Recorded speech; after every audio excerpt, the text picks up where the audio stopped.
Voices Radio. Voices Radio. Voices Radio.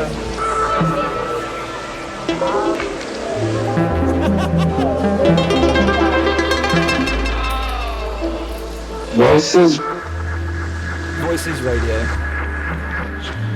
Radio.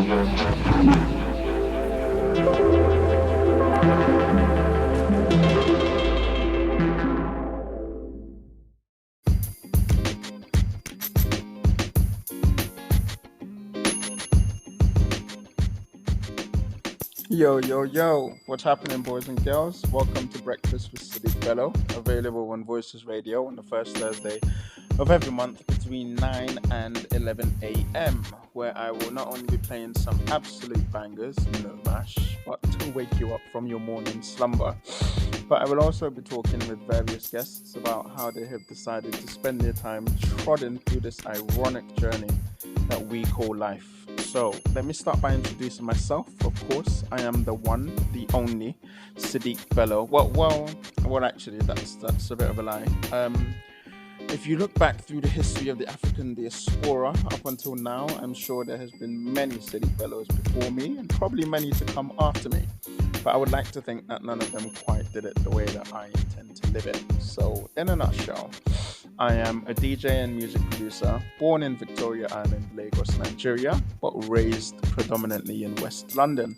Starting out as a house DJ, I later expanded into open format, blending a myriad of genres and learning how to scratch and use effects. This would later help me develop my own style.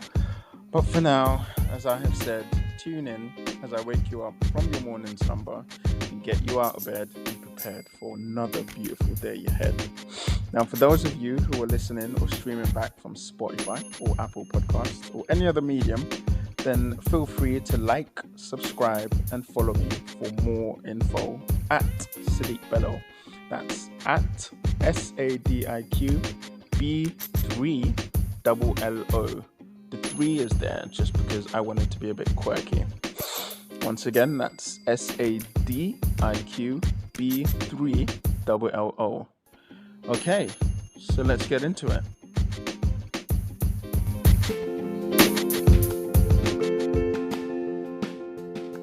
Yo. Hey, Hey, how you doing?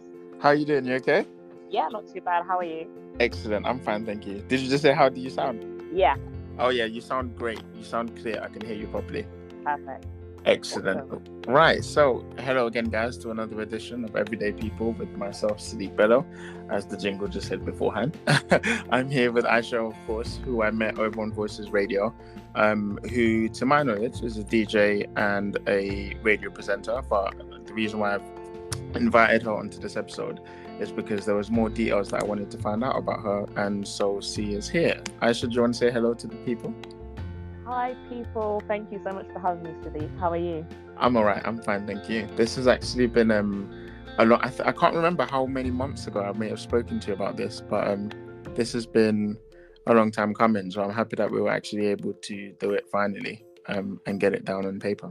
You know, or well, I say paper. It's like virtual, whatever the word is. Like, do you know what I mean? Get it down on the microphone. Yeah. There we go. That's a better way to say it. Yeah, get it down on the microphone. Excellent. And so, I mean, the first thing I like to mention is, of course, Aisha. Firstly, I like your name, so that's great. But also, Aisha is actually you have the same name as my sister and as my grandmother on my mother's side. Yeah. So there's some we might be like far distant cousins somewhere. It's Like possible. there's some ancestry there, of course. So let's get down into who Aisha is as a person. So first of all, if you wouldn't mind me asking, where are you from?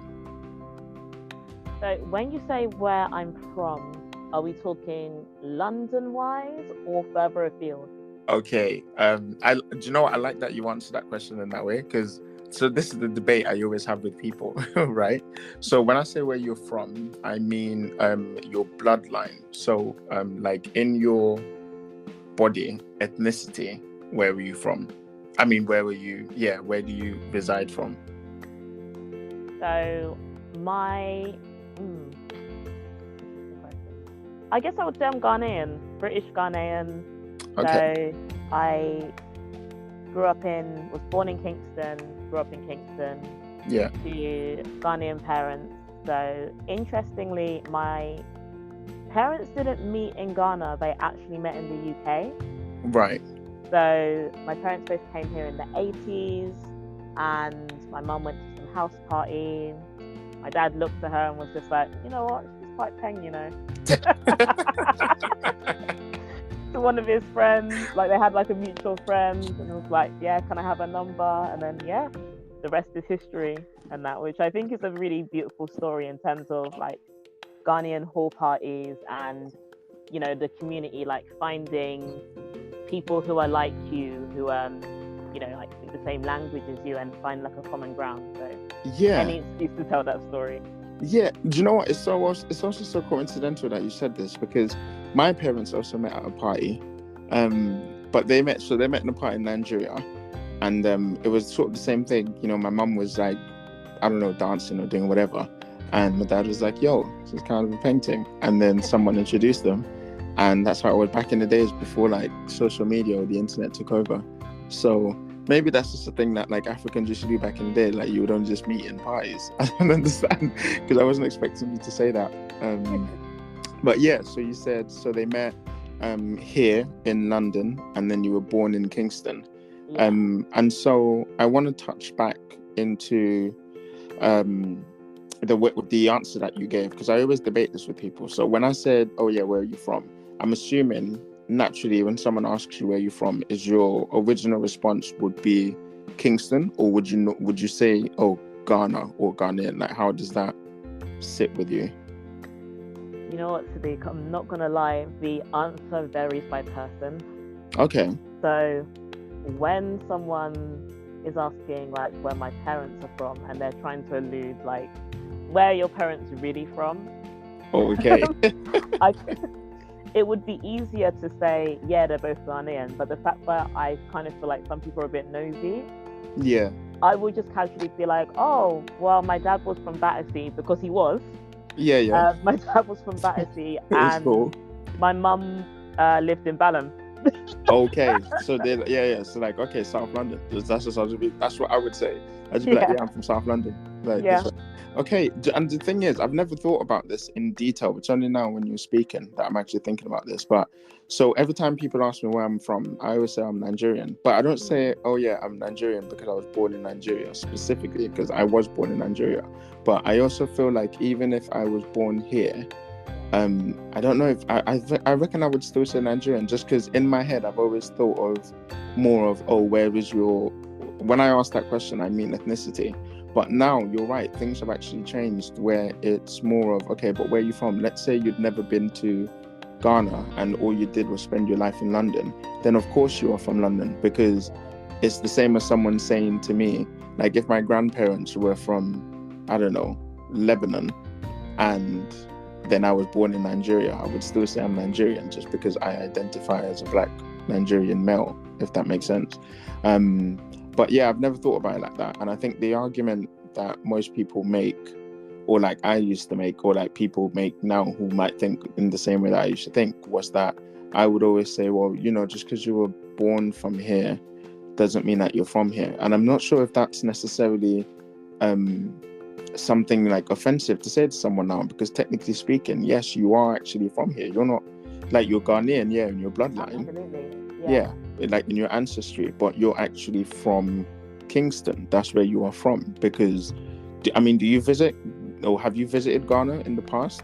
Yeah, several times, and I would usually say that I am Ghanaian, but Right. it's just, I feel sometimes there are people you meet for the first time, and I hate to say it, but they're looking at your color, and that's where they're saying, where are you really from? And it's almost like, Right. do you belong?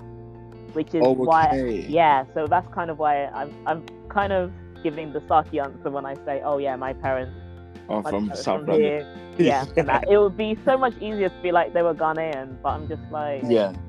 But you're just yeah, like, no, there's we're a actually here. yeah, there's a reason you're saying that, and I'm just not really, Yeah, I you're don't not know, really just vibing not with it. really a fan of it. You know what I mean? I hear And that. yes, Yeah, yeah, it's so funny because see from my side, I've never, and I'm assuming because I'm one of the people who would ask. I mean, I would never really say to someone where, like, oh, but I guess maybe on some level, I'd like it's been perceived as I'm saying, oh, where are you really from? Almost like, oh, but you're not from here. And to be honest, that also shows just how much influence we have over our upbringing.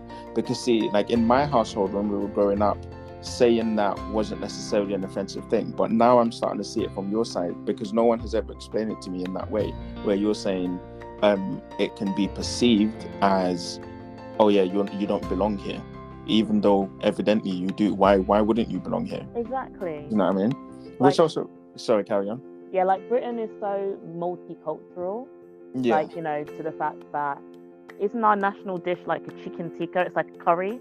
It's not even Yeah, fish and chips it's anymore, not you fish know? and chips anymore. Yeah, it's mad. You know.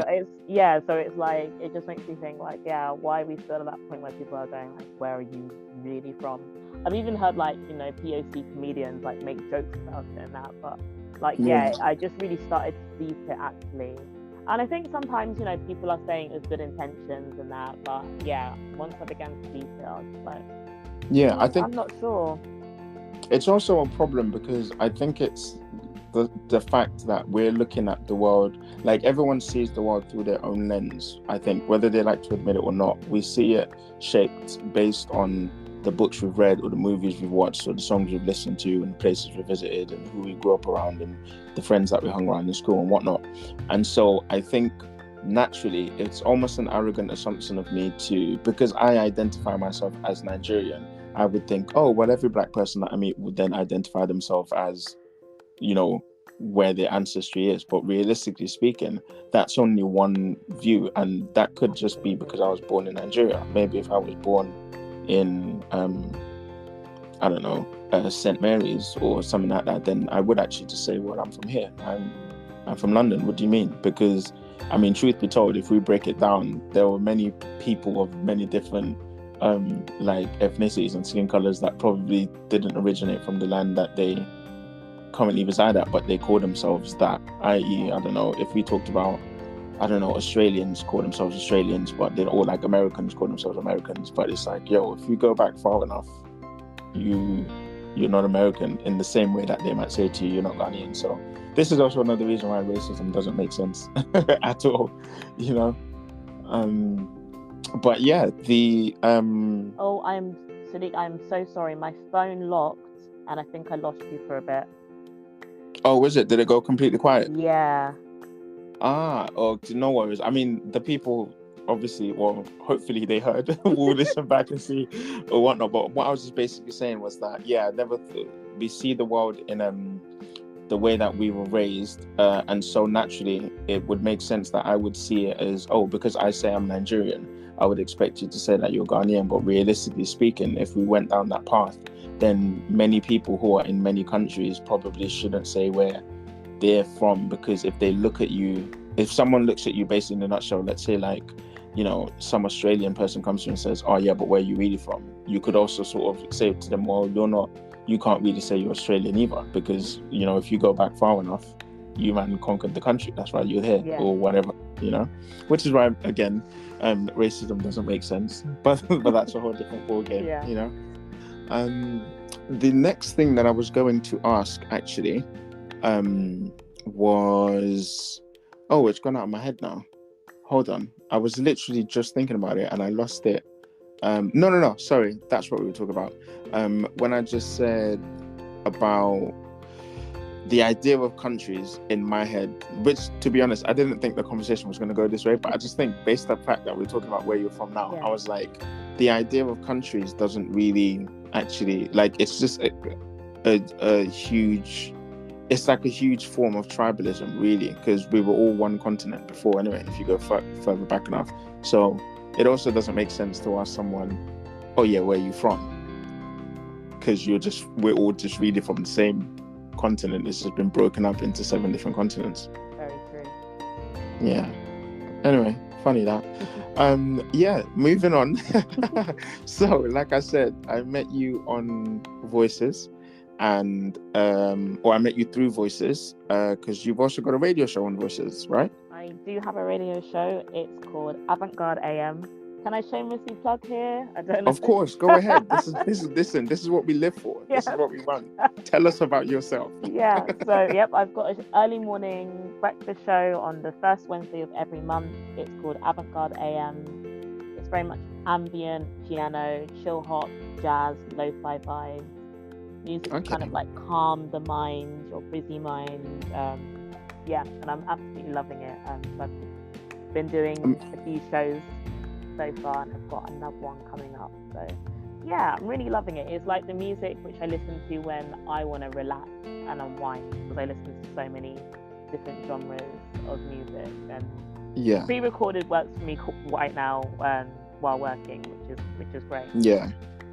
Do you ever have guests as well on the station, or is it mainly just like you sort of talk and then play some music and then talk and play some music, or do you invite people on? So it's mainly all about the music. So I try and talk as little as possible. In fact, my first show, I think I talked 3 or 4 times. My second show, I wasn't feeling too well, so I only talked like twice. And right. I know obviously there are different formats of radio shows, but for this one, I wanted it to be just about the music and people to just relax, and they don't need to hear too much of my voice in order to do that, you know. So I try and keep on talking to a minimum, even though I do love the sound of my own voice sometimes. Listen, you're preaching to the choir. I'm telling you, I love the sound of my own voice. But yeah, I actually like DJs like that before. Like before I started doing Everyday People and got this breakfast show, I was actually also doing nighttime, and for my nighttime show, I wouldn't talk. In fact, I wouldn't talk at all. I would literally just play the Voices jingle, and then it was just like an hour of just straight bangers and nothing more, and 130 BPM. But on the topic of playing some music, what I'm actually going to do now is we're going to take a little break, and then we're actually going to dive a little bit deeper into what got you into DJing to begin with, and then I'll take a little break now and play some music. All good with you? Okay. Excellent. All right, guys, we'll be back in a second. This is Sadiq Bello on Everyday People, and I'm interviewing Aisha.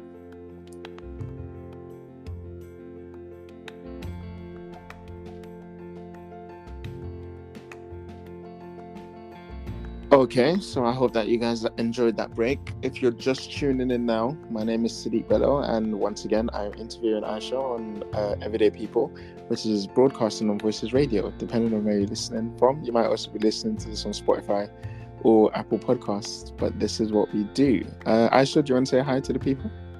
Hi, Voices community. Love you all. That's so wholesome that you'd say it like that. Like, oh, hi, Voices community. In fact, I think you're the first person to ever say that. Oh. Yeah. Hopefully everyone else is always like, yeah, hopefully it does. From now on, this is it. I'm going to tell everyone that I interview, I'm going to be like, look, you have to address the Voices community with wholesomeness and respect. Yeah. So we're going to now talk about your DJing. Firstly, what got you into DJing, or what made you think, oh, cool, I want to be a DJ and I'm going to get into radio? You know what? It goes... Let me take you on a journey way back into time. I was waiting for that. Way back. Yeah.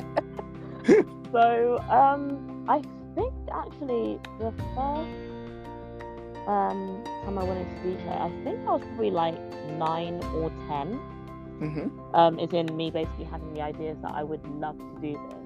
And I think what inspired me was, but this, I haven't even DJ'd on vinyl yet, but you know the singer and DJ Sonique, the song Feels So Good? Sonique as in Sonique? Yeah. Yes, I know that tune. Yeah, so I remember seeing the music video for that when I was like 9 or 10. Right. And like just seeing a black woman with, you know, her short hair. And I think I just loved the idea of the music video. So she was like working in a restaurant during the day, and then when she went home, then she gets out basically her turntables and she's DJing on vinyl, and then it shows her like DJing in the club. And I think I just really loved that because there were other DJs like Roger Sanchez, who of course is talented, but he was a male person, a male DJ, and I couldn't really identify as much. Whereas someone like Sadiq, I was just like, this is a black female DJ. Like, I completely identify with who she is, and I thought that was really cool. Yeah. Then I would say maybe some years down the line, there was actually this show. I don't know if you remember it. It was on CBBC. It used to show really early in the mornings, and it was a show called You Get Me. Nah, I don't remember that at all. So basically what it was this teenager, and he ran a pirate radio station from his bedroom. But, wow. Yeah, and I would have loved that. It was so good, and he didn't tell anyone like who he was. It was something he just did on the side, and like went to school as normal, and like no one really knew about it, which I thought was amazing. And like he would DJ on it, and like he had his own show, and I just thought, that's just so inspiring. Like he lived on an estate, and just did it through his room. This kid is my hero, and I've never right? even met him. Yeah, that's like the coolest thing in the world. It was so good, but I hated the time that it was on, because I think it could have been a lot more popular if people had known about it. But I think I just loved that he was a grafter and a DIY sort of guy as well. Yeah. I'd also say, to some extent, the radio station Choice FM as well. Yeah, I used to love Choice. Choice was amazing. Choice was the one. I used to dream of being on Choice. I was like, when I grow up, I want to be on Choice FM. I did too as well. And I was really lucky that I lived in that area of Kingston where we just about got Choice FM. Yeah. But it kind of low-key used to annoy me at times as well, because I'd have people of other races asking me if I had heard of Choice FM. I was like, what sort of question is this? Yeah, that's like just a token, let's just ask a token black girl. She's heard of Choice FM. That literally was my life. I was a token black girl, so times were hard out here. Wow. Oh my god. But yeah, I just loved the idea of like radio presenting as well. I used to call in a few times and like basically make requests. And you know what? Bless my mum actually. She actually said to me like, oh, when you speak to them, ask about work experience and stuff. I don't know why I didn't do it. Yeah. Just lack of confidence, to be honest, and that. But even mum people supporting the dream, quite early. I have to respect that. I really do have to respect that. Yeah, man, that's what mums are for. Yeah. And yeah, I think just like I wish I'd like done it at university and stuff, but it actually wasn't until I was like 29. Okay. That I actually applied for a DJ workshop with Foundation FM. Okay. And it was for women and non-binary people of color. So I kind of got like a little taster of what it was for DJing. Yeah. And that, and absolutely loved it. But then lockdown happened, and then I don't know, just my social battery was low, and I was just like, I've actually forgotten how to interact with people. Yeah. Oh, sorry, you can still hear. Yeah, I can still hear. So it locked again, and I was like, oh no. Oh, is it? Okay. No, so I think what happens is even if it locks, I can still actually hear you because it's still running in the background. Yeah. Oh gosh, okay, where was I? Yeah, you were saying so then you applied for Foundation FM to do the workshop, and then lockdown happened. Yeah, lockdown happened, and it was just like my social battery was running low. I kind of needed to recalibrate on how to actually socialize again. And I know that sounds mad, but yeah, just lockdown was just a really weird time, because I'm so usually quite extroverted. Yeah. And, I've met some amazing people who, did some amazing things during lockdown, like, set up businesses or took up DJing a lot more seriously, and that. I just was not that person. And, right. And I think that's okay. Maybe I just needed a break. Yeah. But at the same time, I don't know, I was a little bit sad about it, because I had got to know people through this workshop. They were doing they were moving on to good things and that, and I guess that imposter syndrome and comparison then starts to hit, Yeah, which wasn't easy. of course. That. So yeah, it was only a few years later I was just like, I will at some point I will get back into this somehow. Yeah. So yeah, after I turned like 31, I decided, okay, I'm gonna look into like some sort of creative opportunities. Yeah. And I knew it was gonna be hard because of my age, because Yeah. I had passed that 16 to 25 mark. A lot of those. Yeah. Like, I want to placements. actually get into that after Yeah? when you finish explaining your stuff. But Cool. yeah, carry on, because that's a very good conversation. Because I've had this conversation with people about that age thing, and I always have. I don't think it's something that people should worry about, but I'll explain to you why once you finish. But sorry, carry on. Yeah, no problem. So yeah, once I turned 31, I decided I was gonna basically try again to get into creative stuff, because I actually I've got a degree in film, TV, and radio studies, but again, confidence-wise, just didn't do anything with it. And I also feel like I had to basically choose between paid work and an unpaid placement, and just the economic background that I am from, that just wasn't really an option. I couldn't really see like any part-time placements, at least, which would allow me to work. I don't come from a where I've got that luxury. Unpaid placement for you could like move to Hackney and be like, cool, so like exactly. And that, I'm gonna do this and pay my bills. And I think that's a sacrifice that a lot of people have had to make. So after I turned 31, I was just like, I'm gonna try again, try and find some opportunities and stuff. Started going to like just different like panels and networking events and things like that. I went to a really cool one called The Mainstream, which is run by Ramel London. She was a Capital Extra presenter, and just met some amazing people. I started volunteering at a community radio station in Battersea, so I do art supporting and the scheduling like every other Sunday basically. And I got talking to another presenter who joined the station as well, and she joined a collective called Relax and Bake FM. Right. I've come across them. Yeah, and I just basically ended up just following them because I was like, oh, cool, creative collective, why not? Then they put out an ad that they were looking for a radio producer, so someone who was interested in radio production. Yeah. And I think the reason I went for it is because there was no mention of 16 to 25 only.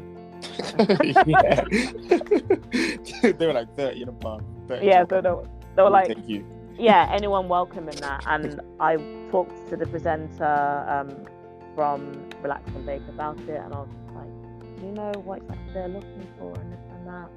And then she was just saying someone who's got some audio editing experience, or someone who wants to learn audio editing, which I had some basic experience in as like a arts reporter and that, but I did want to learn how to produce and like structure like a pre-recorded radio show. It's something I've always wanted to do.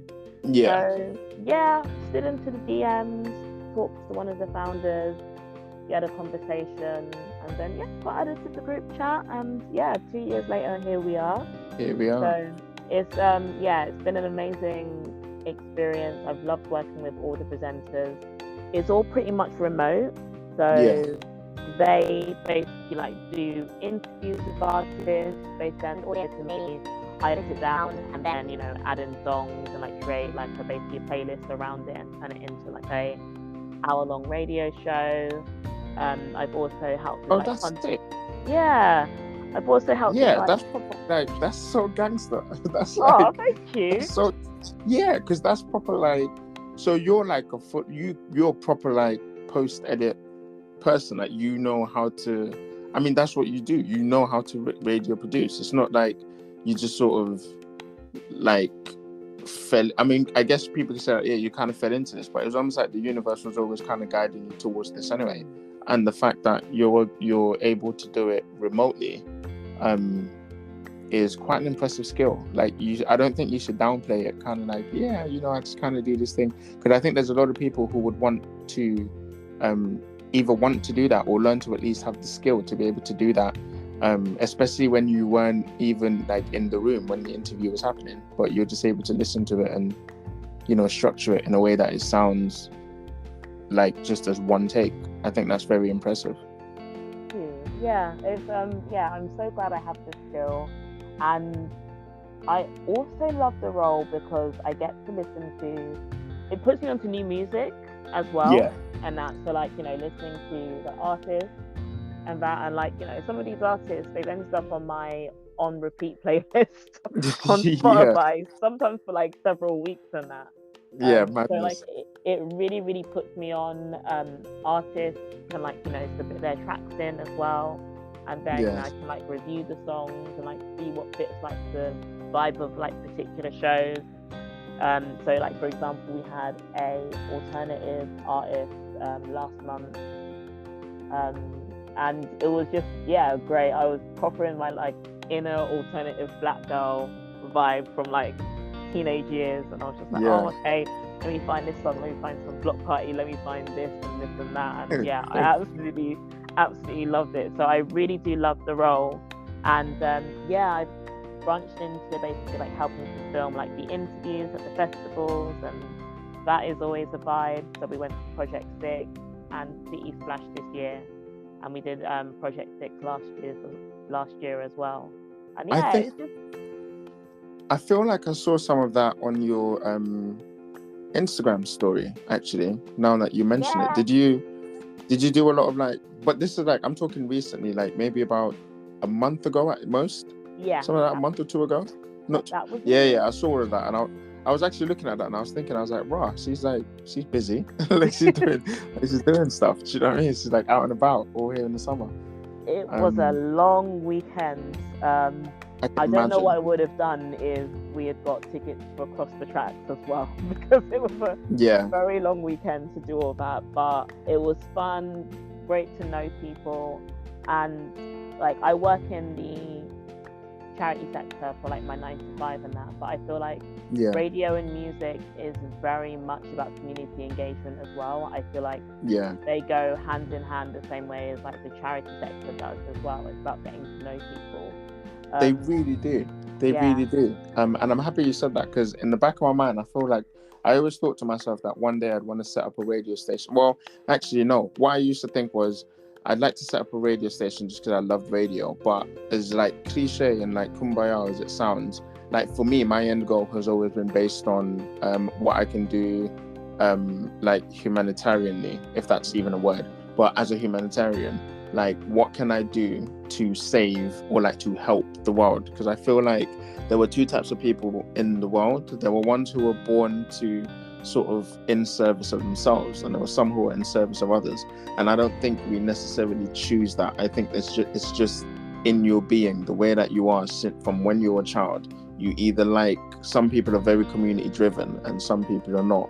And so I always liked the idea that, look, it's hard to set up a charity and just ask people like, oh, could you donate money for A, B, and C for this cause? So in my mind, I thought to myself, well, if I can set up a radio station, there were a lot of skills that come with running a radio station, whether it's being able to DJ or being able to present or being able to produce or being able to manage your time properly and all of that. And then the idea was that the people that I would get to sort of help run or work that radio station would be people from communities or from backgrounds who wouldn't normally get that kind of shot to do that.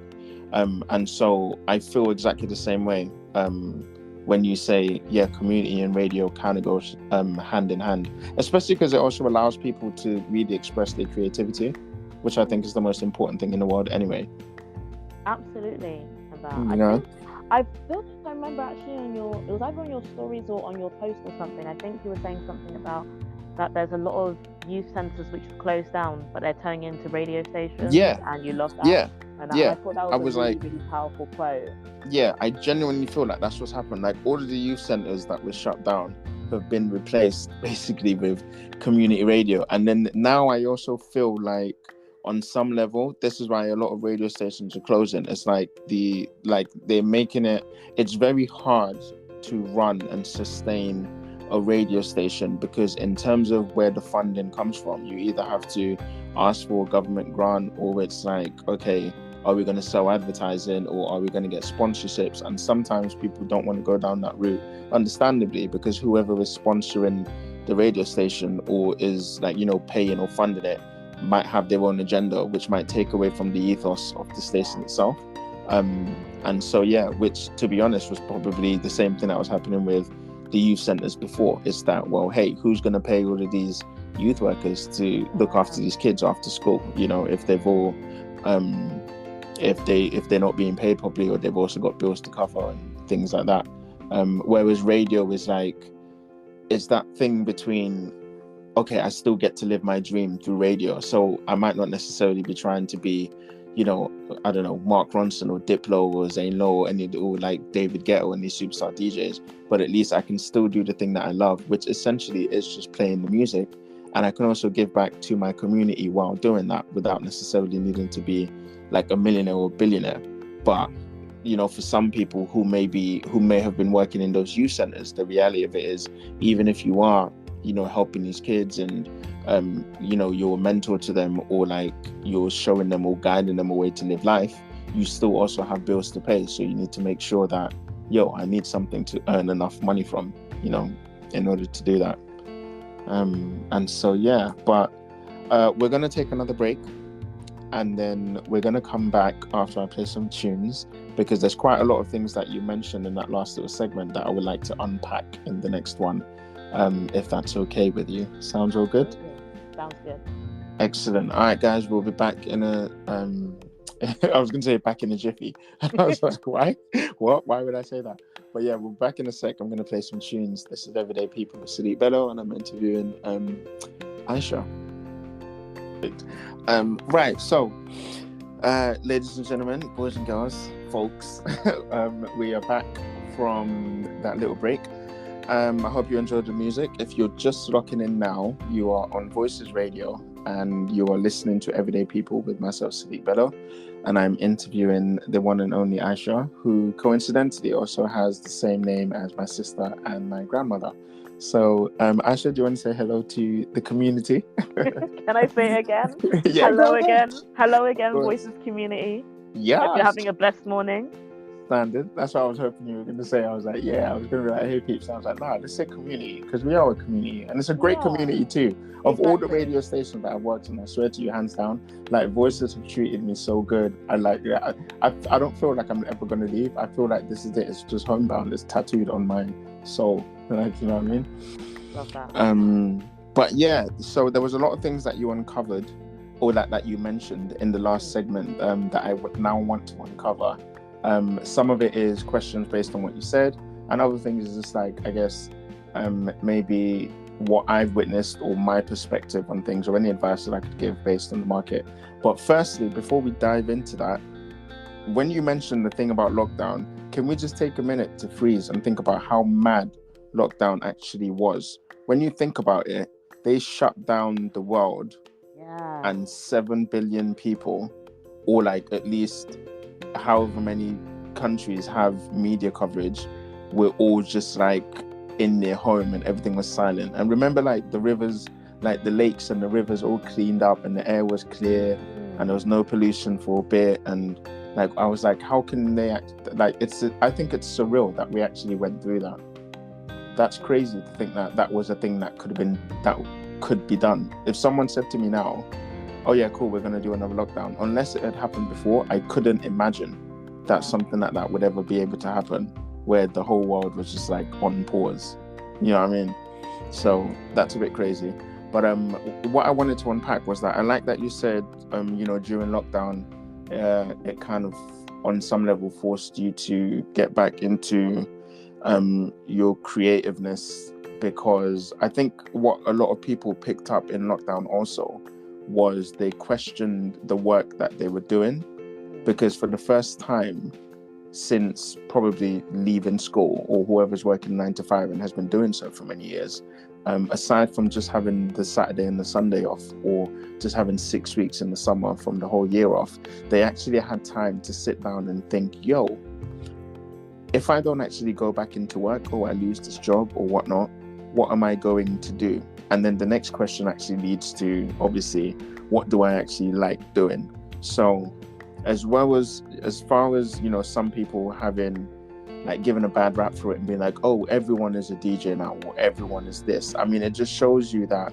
well, at heart, everyone is still creative, but we just numb it down because we have bills to pay. Like, but I think deep down, everybody does want to be a DJ or an artist or photographer or make clay or, you know, start a small business or run a coffee shop. And now that it's sort of given some people a second life, if anything. So me personally, I loved the lockdown. I actually had a blast. I know some people struggled with it, stuff like that, but I actually had quite a blast because it taught me how to, without sounding too like dull and moody, but like it taught me how to love myself. And what I mean by that is like I could actually just enjoy spending time alone and not needing to go and see anyone or do anything or be distracted by any bars or clubs or shisha lounges or the cinema or anything like that. I was like, look, let me just be Sadiq and figure out what does Sadiq like doing if nobody else in the world was able to contact me anymore again, you know?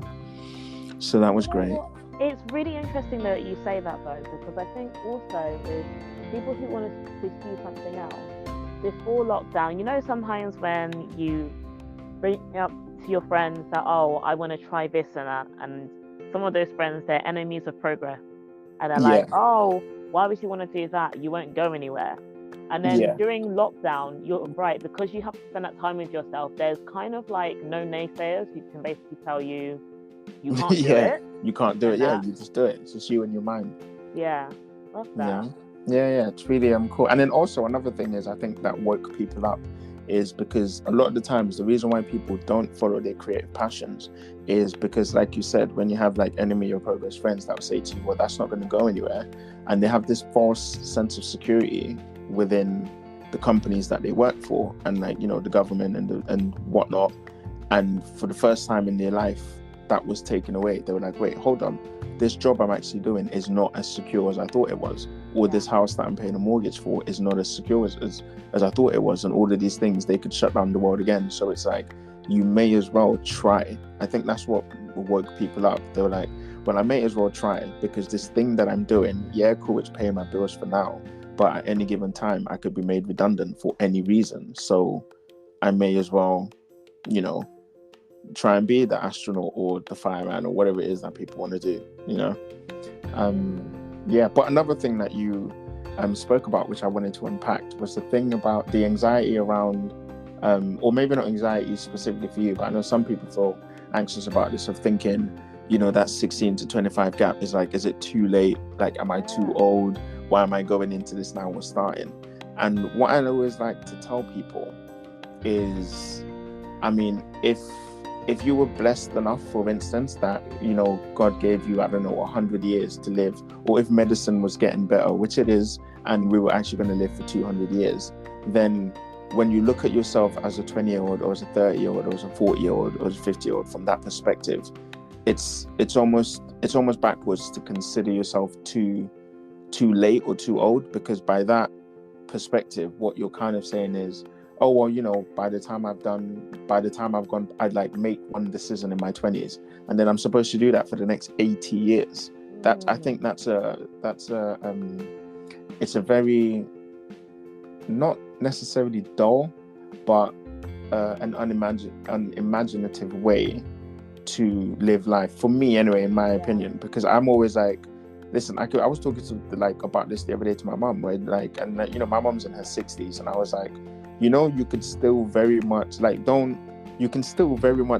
wake up tomorrow and just decide, cool, I want to do this and do that, and then just go and do it. Because especially now, actually, it's more easier. Like, this is why they call your 60s and your 70s the golden years, because now you don't have to worry so much about, you know, me or my siblings like losing our jobs or anything like that, because we're all adults. We can just apply and get another job. You don't have to wipe our diapers anymore. But these are the years that you should enjoy. And so I think for the ones who are in their 30s who might say, oh my God, I'm too old, or I should have done this earlier. Imagine if you feel that way now, imagine how you would feel when you are in your 70 and you're looking at 30-year-olds and you're thinking, oh my God, they still have time, but they don't know how much time they have. Like, do you know what I mean? Absolutely. And like Yeah. the radio stations that I volunteered at, they've got people of like so many different ages. Like there was one radio station I volunteered at where there was a guy who did all the programming, and like he lived until like the age of like 80 something, and was like proper tech IT person. And you are absolutely right. Like it's a dangerous way of thinking, but I think the anxiety came from like meeting people, and they were like, oh, I like your energy, I like this and that, and then they would offer a placement, and then they were like, it's the 16 to 25, and I was like, okay, well, what do I do? Sometimes I don't know how many people have probably lied about their age to get those opportunities. To get those roles, to get those times.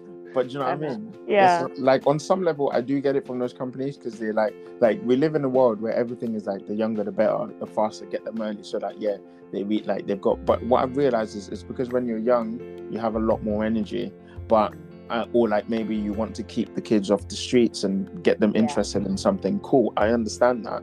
But what you end up doing simultaneously by offering all of these jobs only to 16 to 25-year-olds is you're subconsciously telling anyone who's over 25 that, yo, bro, listen, it's over for you. Like, you know what I mean? That's it, you're settled in.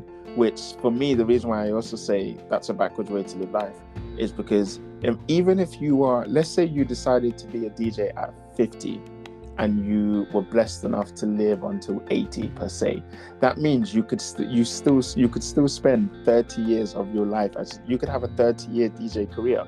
Like, amazing. Do you know what I mean? And so for when people say, I think that the thing that makes people think like, oh, I'm in my 30s and so it's a little bit late to do this now, is because we attach certain achievements to age. So someone might say like, oh, by the time you're 30, you should be married and you should have kids, and you should this or you should that. And then somehow we've subconsciously convinced ourselves that, okay, once we do get married and once we have kids, then that's it. Everything is about the marriage and the kids, and you forget the life that you had or the things that you did before that, which I think we shouldn't. I think if anything, we should hold on to the things that we loved even before we had the kids and before we got married. And then we should be able to express that every single day to our loved ones, to our children, and to our partners. And I only started thinking about that, I would say, like now I'm 36. I'd actually probably say I probably started thinking about that around about 25, when in between 17 and 24, I was constantly convincing myself that, oh my God, I want to travel the world and I want to do all of these things before I get married and settle down and like have kids. But now what I've started thinking, I started thinking since I was 25, was, well, actually, instead of doing all of those things alone, then getting married and then telling my kids those stories, wouldn't I much rather get married earlier and then do that with the person that I end up marrying, or like do it with my kids, so that instead of me sitting down and saying to my wife, oh my God, before I met you, like I used to tour the world and be a world-class #1 DJ. It would be so much better if actually my wife was on that journey with me, and then every gig that I did, she was also there, so that when we do grow old and we're 70 or 80, instead of me just saying, oh, I remember the time I went to Japan, the conversation could be, remember when we went to Japan? You see what I mean? You've got those memories together. You've got those memories together. And so if you start thinking of things like that, like being in your 30s is actually ridiculously young. Like it's so young that it's like, remember when you were like 12 and you used to look at 30-year-old or 18-year-olds like, oh, you guys are grown-ups and you know what you're doing. Yeah. And then now, as a 36-year-old, I'm looking at 18-year-olds like, you man don't know nothing. Do you know what I mean? But in their mind, they're looking at me like, oh, you're 36, it's over for you. And I'm sitting there being like, nah, it's just beginning for me. You man don't even know. Yours hasn't even started yet. Like, do you know what I mean? It's still, they haven't really started to live life. And one of the great things I love about being in my 30s, in fact, is all the things that I wanted to do when I was in my 20s, I can now afford to do them in my 30s. Exactly. You see what I mean? That's so true. And that. And I Yeah. think something that I have loved as well is that I love hanging with people in my 30s as well. But you know what? I also love hanging out with the young people. So, Yeah. you know what? When I joined Relax and Bake FM, for Yeah. ages, I didn't tell anyone my age. I was Yeah. like, they don't need to know. It felt so good. It's okay. And then Yeah. I think one time, I ended up filming an interview with one of the founders, Kai, and the artist asked our ages and that, and the way I mumbled and that, and they were just in shock. But like, I felt like, because everyone in Relax and Bake FM, apart from me, they're all in their 20s, but I feel like I learned so much from them as well, and I think it kind of goes like both ways. Yeah. And I think me being older, I haven't been scared to basically like share my ideas and suggestions with the collective, like, hey, what if we tried something this way or tried something in another way? Yeah. But obviously still understanding there's going to be some hierarchy, so you know, the decision is all yours and that. Yeah. But like, it's been a beautiful collaboration like with them, and I've been blessed to learn from young people, and like we learn from each other, and I think that's the best way to live and learn as well. Like, you know, people will be like, oh, okay, boomer, this and that, and Gen Zs and all this and that. But I think, you get a beautiful partnership when basically like you learn from the older generation and like the younger generation And the as younger well. ones. Yeah, Of course. Yeah. So, sorry, Karen. Oh no, that was what I wanted to say. Yeah. Yeah, I was going to say, you actually end up having a more fruitful life, because you can see, it's kind of like being 30 years old. And if you hang around 40-year-olds and 20-year-olds, the person who benefits the most from that is the 30-year-old, because the 30-year-old can see new ways of doing things that are different to when, when they were younger. And the 30-year-old can also see potentially what's to come, or what they're going to care about, or what they should care about in the future, so that, they make those decisions now. In the same way that I say, like when I see 20-year-olds who are not saving any money, but I'm seeing why they're not spending money. Maybe they're going to these really dope parties, and I'm like, no, but I totally get it. Like, if I was your age, I also wouldn't worry, because like, as mad as it sounds, like everything worked out in the end anyway, or like anything works out in the end generally. And then I might look at someone in their 40s and be like, okay, do you know what? This 40-year-old right now is like maybe miserable because they don't have a house, or whatever it might be, or because they don't have a partner.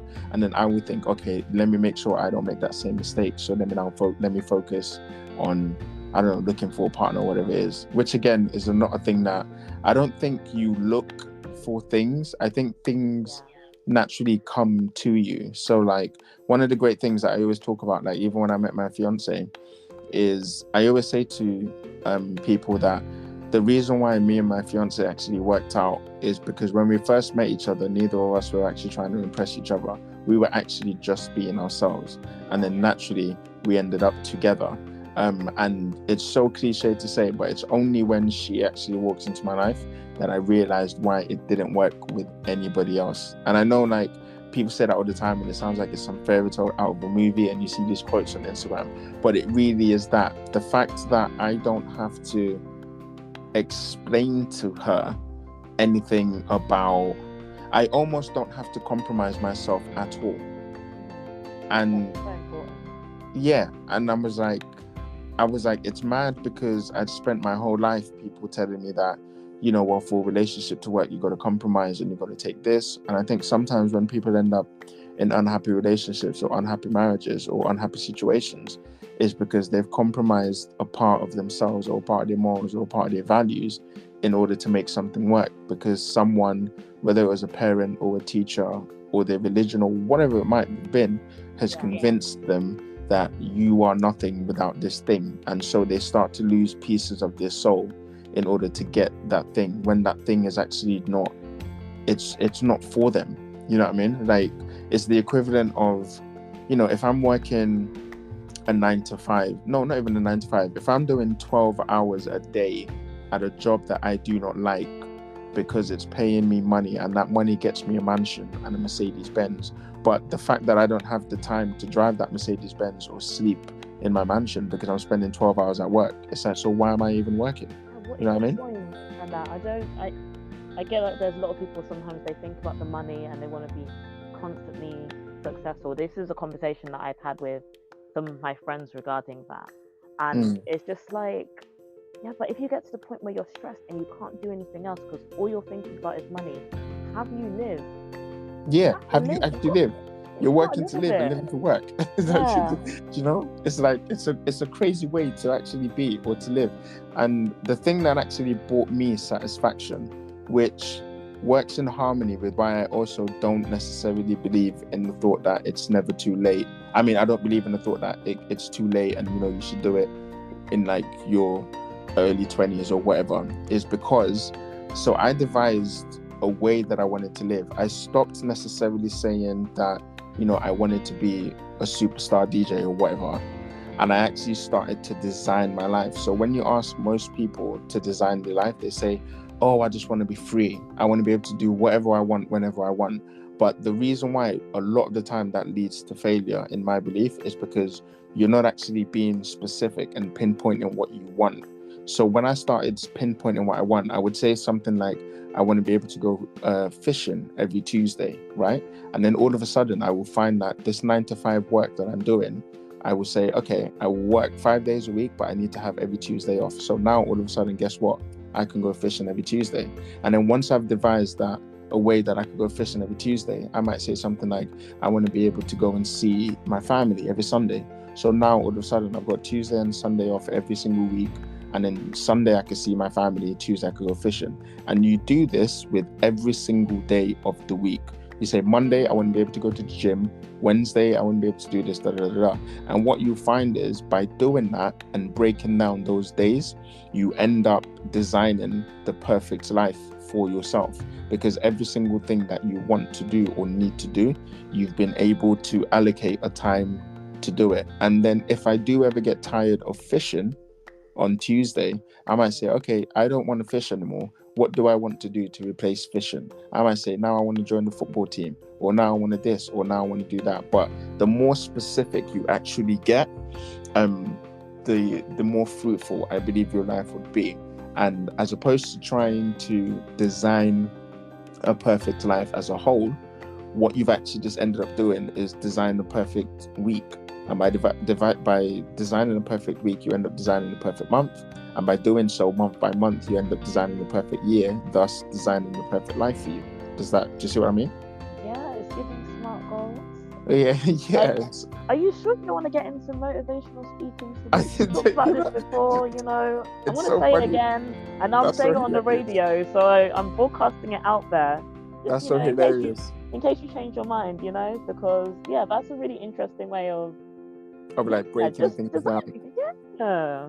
I just think it's that, like, it's just, I mean, I just look at things in that way, and I'm just like another reason why I enjoy, like, even doing things like this, being on radio, having this conversation with you, doing this podcast or whatnot, like, because podcasting or being on radio and DJing is the thing I actually love doing. I don't necessarily care whether I reach Jay-Z level or not. As long as no one is able to ever take away the freedom that I have of playing music whenever I want, that's what I love doing. And so every single gig that I do feels amazing, because I'm not going to that gig to get another gig or, you know, play at a festival or get signed to a record label. No, I just want to play. I'm literally just thinking about the crowd in front of me. That's it. And so every gig, whether it's in like a small venue and there's 50 people there, or if it's in the main stage and there's 10,000 people there, it's still enjoyable, because the thing I'm doing is just doing the DJ. Like Mike Epps said that before, when he said, like, he just likes telling jokes. He doesn't care where he's telling the jokes. He just likes to tell jokes. And so naturally, he enjoys his life, because every day he gets to tell jokes. Like, you know what I mean? But I think the thing that really did bring me peace of mind is I took away the whole idea of earning money from being a DJ. which ironically actually brought me more money as a DJ because I got love more that. gigs. But I took away the idea of wanting to earn money as a DJ, and the work that I actually do, my actual 9 to 5 that pays my bill, I dedicated the whole responsibility of earning money from that. So I was like, okay, if anything that I need to earn money from, it's that I need to climb that corporate ladder or whatever it is, and turn up to work and do be the best that I can be in that situation. And then on my days off, or any time that I have off, I will do the thing that I love doing, which is DJing. And so DJing is never stressful for me, and I'm never chasing anything because I just love the fact that I'm DJing. It's almost like accepting the fact that, okay, I will never do this as my bread and butter. And to be honest, I don't want to do it as my bread and butter, because there was a time when I spent 4 years just DJing, and I was doing it 5 days a week, and I was doing it in London and the UK, and I traveled a couple of places and so forth. And it's not as enjoyable as people may think that it is, because because it becomes work. Yeah. It literally becomes, like, think about it. It will become like, when you first get your job, when you get a new job, you love it because you're like, oh my God, I love this job. This is paying my bills. Everything's cool. And then the honeymoon phase goes away after like maybe 6 months for some people, or 3 months, or like, I don't know, in some bad jobs, maybe 2 weeks. But the honeymoon period fades. I promise you that happens with everything. That happens with DJing. That happens with being a photographer. That happens with running your own business. That happens with everything. There were some mornings where you just wake up and you just don't want to do that thing. And the minute that happens and you have to go to that thing, it starts to suck. Right. Do you see what I mean? Yeah. Yeah. If I DJ on Monday and then on Tuesday I don't want to DJ, but I have to go because this is going to pay my bill, I will no longer enjoy DJing. And so the only thing that actually makes me enjoy DJing right now is because I know that I have the luxury to be able to leave whenever I want. I can be offered a gig and I can say, no, I don't want to do that. Or I could be DJing and be like, yeah, I want to go home now. Because at the end of the day, even if I don't get another gig again, I still have my job that pays me. And the problem comes from trying to blend, although everything will convince us that, no, you're supposed to try and blend those two things together. The problem comes from trying to blend both of those things together. Only a few select people are lucky enough to have done it, or to have designed their life in such a way that they are happy or like at peace every single day with what they do. But I'm pretty sure even if you asked Mark Zuckerberg or Elon Musk or Jeff Bezos or any of these people, if you asked Jeff Bezos and you said, do you wake up every single day wanting to run Amazon? He might say to you, no. There were some days I wake up and I just want to spend time with my wife, or I just want to go fishing, but I can't, because if I go fishing today, Amazon will go bankrupt tomorrow. Yeah, that doesn't sound like a very nice position to be in. It's not. You know what I mean? Yeah, that's why I think it's, chasing after just the money, it's not the route to happiness.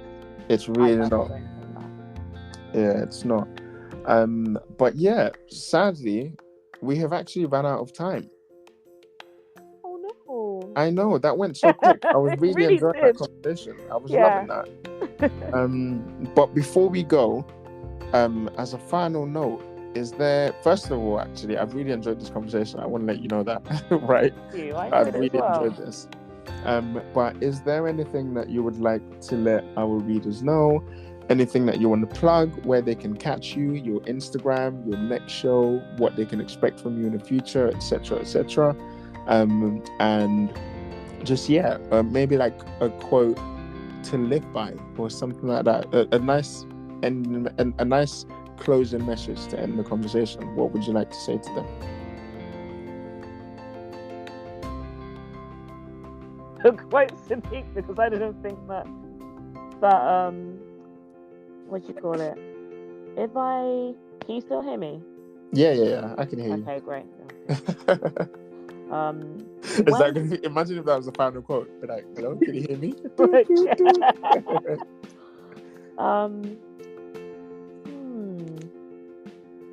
Yeah, I'll have to look at some good quotes. So when will the show go out? Is it July? Yeah, so this is going to be the first Monday of July. Okay. I think I'll just plug my socials then, because by then the Juice Present takeover would have happened. So Oh, yeah. Yeah, but that's going to happen. Wow, we were supposed to speak about that before we ran out of time. Do you know what I mean? And then, yeah, but okay, so quickly, we're going to, no, this is the thing though, because we have to imagine that the show has already, I'm imagining the show has already happened and it went great. It went fantastic. That was a great show. Thank you. That was fantastic. Did you really enjoy doing that? It was, it was so good. I didn't make any mistakes. It was all smooth. It was chilled. Absolutely loved it. It was a little bit different to my avant-garde AM show, but it was kind of all jazz vibes and that. Excellent. But I just find it so relaxing and moving, and yeah, I had a fantastic time. Amazing. So shout out to Karina. Yeah. Shout out to the Juice Presents as well, and shout out to G-Top Radio. Yeah. Man. Excellent. I saw her earlier today, you know. Yeah. Did you? Yeah. Was she working today? Yeah. So producing. Okay. I went. I saw Malik, saw the whole crowd, saw the Voices community, the crew, and I haven't seen in a while. The great Voices community. Yeah, it really is. But yeah, this was fantastic. What I'm gonna do now is I'm gonna play some music to end the show, and yeah, this has been Voices. I was about to say this has been Voices. This has been Everyday People with myself, Sadiq Bello, and Aisha. Aisha, do you want to say goodbye to the community? Goodbye, Voices community. It was lovely speaking. You can catch me on Instagram mainly. So it's Audio Art and Aish. Love you and have a great morning. Excellent. All right, take care of yourself.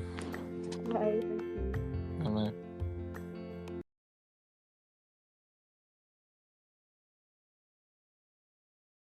Voices Radio. Voices Radio. Voices Radio.